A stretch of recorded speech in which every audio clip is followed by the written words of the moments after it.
For over 300 years, blacks in America have been racially undermined by the government and barred from equal opportunity legally, politically, and economically.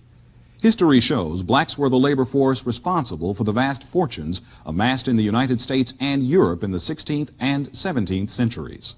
However, blacks control only 2% of the wealth in the United States.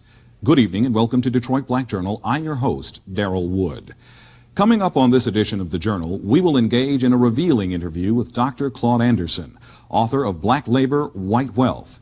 In part one of a two-part discussion, we will find out why American public policy, by design, has created a permanent black underclass. Dr. Anderson, thank you for joining us on this edition of the Journal. Well, Darrell, thank you for having me here. The Harvest Institute is a black think tank that has as its goal the reforming of American public policy as it relates to blacks. That's correct. What we want to do is get about the business for the first time in the history of this nation, design a policy that is strictly devoted to the economic and social reform of black America by giving them a national plan that would be proactive in resolving some of the major impediments and conflicts and developing broad racial strategies for dealing with white racism in this country.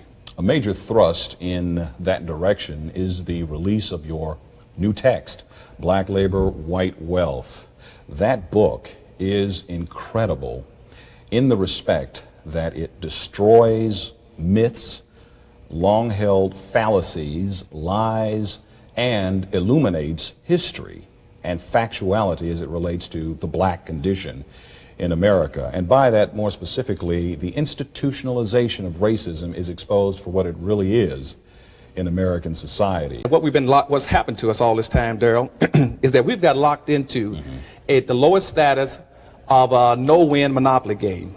That means that we've had wealth in this country redistributed or maldistributed based on skin color going from the lightest to the darkest, lightest, yellow, brown, black. And the wealth has been skewed. So what happens in this country now is you got the white society controlling almost 100% of all the income, the wealth, the resources, the business, the corporations, the privileges, and all levels of government. And therein lies the problem. That's your problem. That's right. I want to deal with some definitions. Okay. Public policy was used to the extent that black people would be suppressed. Coming forward in time, blacks thought that the great salvation of the race could be summed up in one word: integration.